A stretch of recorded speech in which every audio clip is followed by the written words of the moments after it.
एक ऐसे हवाई जहाज की कहानी है जो अचानक ही किसी कारण के चलते पैसेंजर के साथ समुद्र के अंदर डूब गई थी। हालांकि उस जहाज में अभी भी थोड़ी सी ऑक्सीजन बची हुई थी। वैसे उसमें फंसे वो पैसेंजर कैसे सर्वाइव करेंगे और कैसे समुद्री जीवों से बचते हुए उस जहाज के बाहर आएंगे, इस चीज पर ये पूरी स्टोरी बेस्ड है। तो कहानी की शुरुआत में हम एक लेडी को बीच समुद्र में डूबता हुआ देखते हैं, लेकिन ये बस ब्रैथन नाम के एक आदमी का सपना था। ब्रैथन असल में एक डिफेंस एजेंसी में काम करता है और उसे टास्क मिला है कि उसे यहाँ के गवर्नर की बेटी को सेफली एक दूसरे देश में पहुँचाना है, जिसके लिए वो अभी निकलने ही वाला है।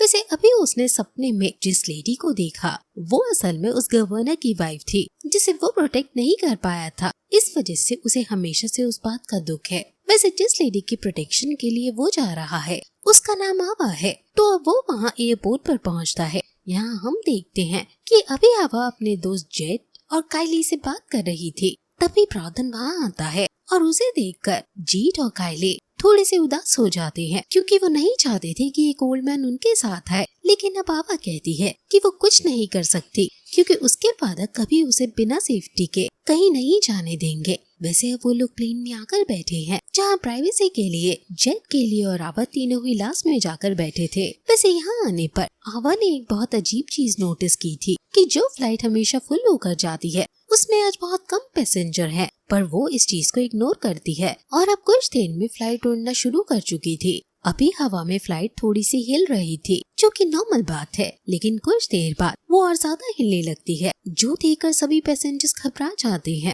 साथ ही कुछ पैसेंजर्स वहाँ इंजन से धुआं निकलता हुआ भी देखते हैं। उसी समय पायलट आकर बताता है कि गलती से उन्होंने कुछ बर्ड्स को हिट करा है, इसलिए डरने की कोई बात नहीं है। अब सब लोग रिलैक्स फील कर रहे थे, पर तभी फिर से प्लेन बहुत ही तेजी से हिलने लगती है और साथ ही उस इंजन से और धुआं निकलता है और उसमें आग लग जाती है। इससे वो इंजन ब्लास्ट हो गया था और इंजन के ब्लास्ट होने की वजह से जहाँ वो इंजन था वहाँ एक बहुत बड़ा होल क्रिएट हो जाता है, जिससे कुछ लोग तो वहीं पर मर जाते हैं। वैसे जो मरे नहीं थे वो वहाँ से बाहर की तरफ फिक गए थे। अभी अचानक होल क्रिएट होने की वजह से और उन लोगों के हवा में थोड़ा ज्यादा ऊपर होने की वजह से हवा का प्रेशर वहाँ बहुत ही ज्यादा था। लोग खुद को संभाल नहीं पा रहे थे। वो आसपास की चीजें तो पकड़ते हैं, लेकिन वो चीजें उन्हें बचा नहीं पाती। यहाँ पर बहुत सारे लोग बाहर फिक चुके थे।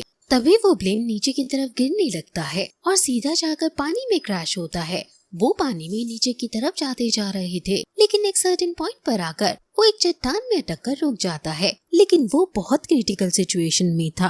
अभी प्लेन में थोड़ी जगह थी जहाँ हवा अभी भी बची हुई थी, इसलिए जितने लोग जिंदा थे वो उसी जगह की तरफ भागते हैं। वैसे आवा और उसके दोस्त लास्ट में ही बैठे हुए थे, इस वजह से वो बच गए थे। बस काइली के हाथ में थोड़ी सीरियस चोट आ चुकी थी। साथ ही वो पायलट भी बच जाता है, लेकिन अब तभी इन्हें अजीब सी आवाज आने लगती है और फिर इतने में ही ब्रैथन वहाँ सामने पानी के अंदर से बाहर निकल कर आता है। वो अपने साथ एक छोटी बच्ची रोसा और साथ ही उसकी ग्रैंड मदर मर्दी को लेकर आ रहा था, जिनकी उसने जान बचाई है। वैसे मर्दी अभी बेहोश हो चुकी थी, इसलिए वो लोग चेस्ट कंप्रेशन कर कर किसी तरह उसे होश में लाते हैं। तभी रोसा उसके ग्रैंडफादर के बारे में भी पूछती है, लेकिन ब्रैथन बताता है कि वो उन्हें नहीं बचा पाया। वैसे अब सभी लोग घबरा रहे थे, इसलिए ब्रैथन उनका लीडर बनकर उन्हें शांत कराता है और कहता है कि चिंता मत करो, हम अभी सेफ हैं और यहाँ पर ऑक्सीजन भी है। शायद जल्द ही कोई न कोई रेस्क्यू के लिए यहाँ पर आता ही होगा। इस पर वो पायलट बताता है कि हाँ, उन्होंने पहले ही इस चीज के बारे में इन्फॉर्म कर दिया था। अब ब्रैथन कहता है कि हमें ऑक्सीजन की जरूरत पड़ेगी और प्लेन में एक्स्ट्रा ऑक्सीजन होता ही है। जिस पर पायलट कहता है कि हाँ, जो वहाँ पर कंटेनर्स रखे हुए हैं उनमें ऑक्सीजन ही है, लेकिन जब वो चेक करते हैं तो पता चलता है कि वो कंटेनर तो खाली है। पर तभी मर्दी बताती है कि दो ऐसे पैसेंजर्स भी थे जिनके पास ऑक्सीजन सिलेंडर था, इसलिए अब ब्रैथन उन सिलेंडर्स को लेने जाने लगता है। तभी मर्दी कहती है कि वो रोसा के ग्रैंडफादर की हैट भी अपने साथ लेकर आए, जिससे कि अगर ये लोग जिंदा बचते हैं तो वो उनकी आखिरी निशानी बन सके। अब ब्रैथन वहाँ से चला जाता है और किसी तरह से उसने उस हैट का पता भी लगा लिया था।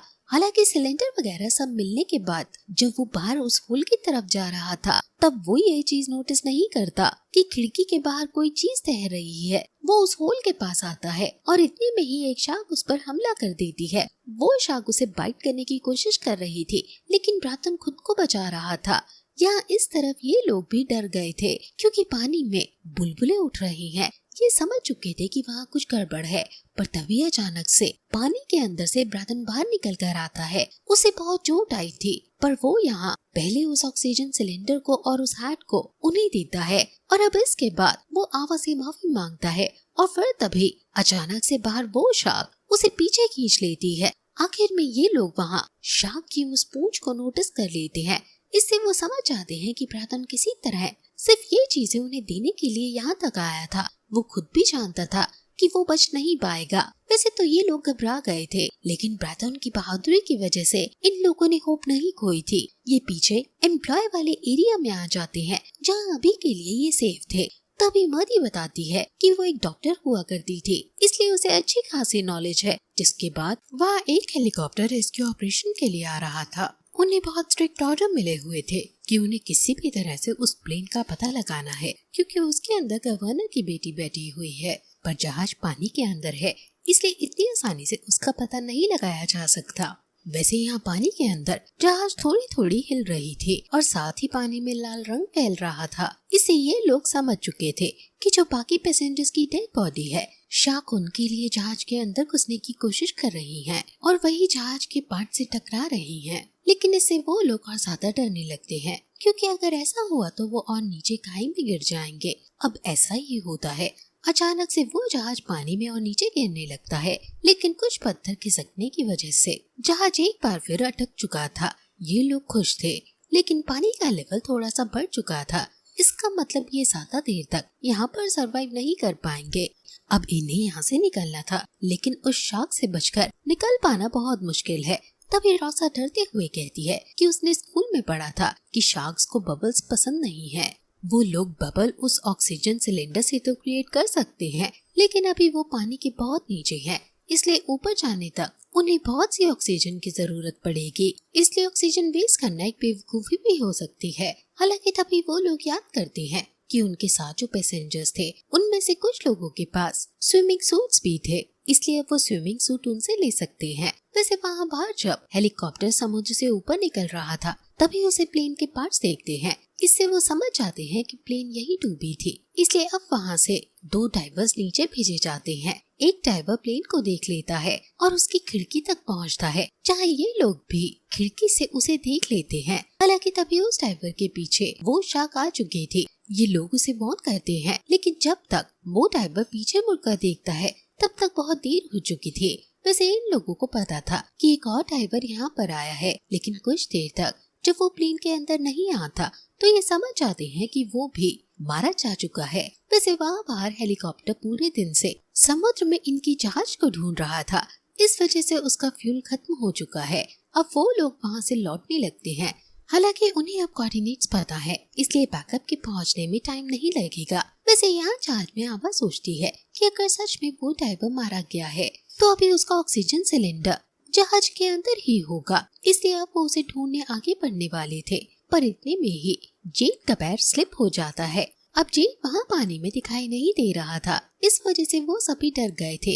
लेकिन अभी जेट बस उनके साथ प्रैंक कर रहा था और फिर अब वो हंसते हुए वहाँ से बाहर आने लगता है। पर इतने में ही शार्क वहाँ आती है और सच में उसे खींचने लगती है। पर फिर ये लोग किसी तरह से उसका हाथ पकड़कर उसे वापस ले आते हैं। लेकिन तब तक जेट अपना एक पैर खो चुका था। इससे वो बहुत घबरा जाता है, लेकिन मदी उसका इलाज करती है।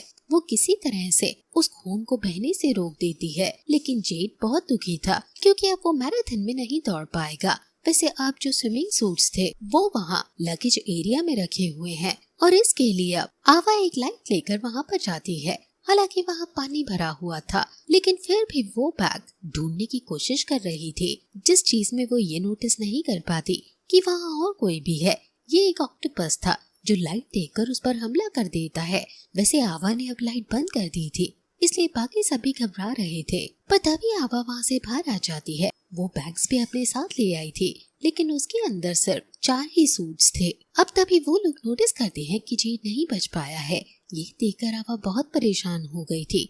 वो चेस्ट कंप्रेशन देती है, लेकिन इससे कोई फायदा नहीं होता। पर फिर मदी उसे समझाती है कि उसे रियलिटी को अपनाना होगा।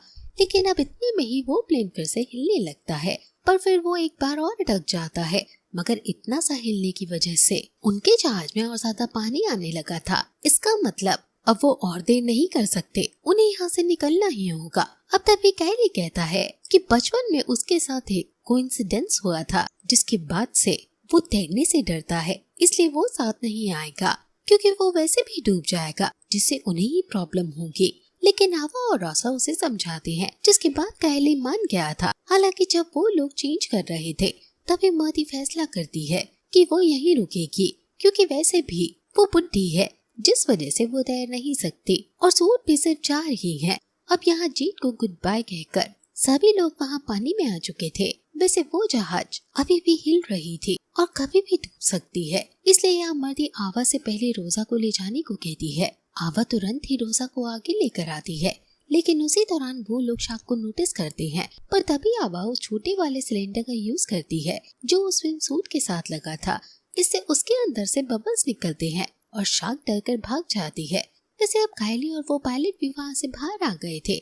वैसे इस तरफ जहाज में पानी बढ़ते जा रहा था, जो देखकर मधी अपने हस्बैंड को याद करती है और समझ जाती है कि ये उसका एंड है। वैसे अब जब सभी लोग वहाँ से निकल रहे थे तभी कायली डरकर पीछे आ जाता है। अब थोड़ी सी हवा बची हुई थी, इसलिए वो सांस लेने की कोशिश कर रहा था, जो देखते हुए पायलट उसको लेने के लिए पीछे आता है। पर तभी एक शार्क वहाँ पर आकर कायली को पकड़कर खा जाती है, इसलिए वो पायलट अकेले ही वहाँ से भागने लगा था। अब वहाँ बाहर हम देखते हैं कि जब आवा रोजा को अपने साथ ले जा रही थी तभी शार्क की वजह से रोजा उसे छूट जाती है। अब इस शार्क से बचने के लिए आवा मूव नहीं करती, जिससे वो शार्क से तो बच जाती है। लेकिन जब वो शार्क जा रही थी तभी उसकी पूंछ यहाँ सीधा उसके मुंह पर लगती है, जिससे उसका मास्क हट जाता है। वैसे जब आवा वहाँ से बाहर आती है तो देखती है कि वहाँ पर एक नहीं बल्कि बहुत सारी शार्क्स हैं। वैसे अब वो कुछ ना सोचते हुए ऊपर की तरफ जाने लगती है, लेकिन इस दौरान उसके पास अब ऑक्सीजन सिलेंडर नहीं था। इस वजह से उसकी सांस फूलने लगी थी। वो किसी तरह से सांस रोकने की कोशिश करती है, पर वो ज्यादा देर सांस नहीं रोक सकती थी। हालांकि वो बेहोश होने वाली थी, लेकिन जैसे ही वो अपनी आंखें खोलती है तो वो समुद्र के ऊपर आ चुकी थी। यहाँ वो खुद से पहले बाकियों का सोचती है और आसपास देखने लगती है, लेकिन कहीं पर भी कोई नहीं था। पर इतने में ही एक हेलीकॉप्टर वहाँ पर आता है और आवा को बचा लेता है। अब आवा जब उस हेलीकॉप्टर में आती है तो उसे पता लगता है कि वो पायलट और रोसा दोनों पहले ही बचा लिए गए थे, क्योंकि वो उससे पहले ऊपर आ गए थे। रोजा को असल में वो पायलट ऊपर लेकर आया था। यहाँ रोजा आवा से अपनी ग्रैंडमदर के बारे में पूछती है, जिस पर आवा कुछ नहीं कह सकती थी। वो बस उसे गले लगा लेती है, जिसके बाद रोजा समझ चुकी थी, इसलिए वो अपने सॉफ्ट टॉय को पानी में फेंक देती है, जिससे वो उसके ग्रैंड पेरेंट्स को मिल जाए और फिर वो आवा की गोद में सो जाती है। और इसी के साथ ये कहानी यहीं पर खत्म हो जाती है।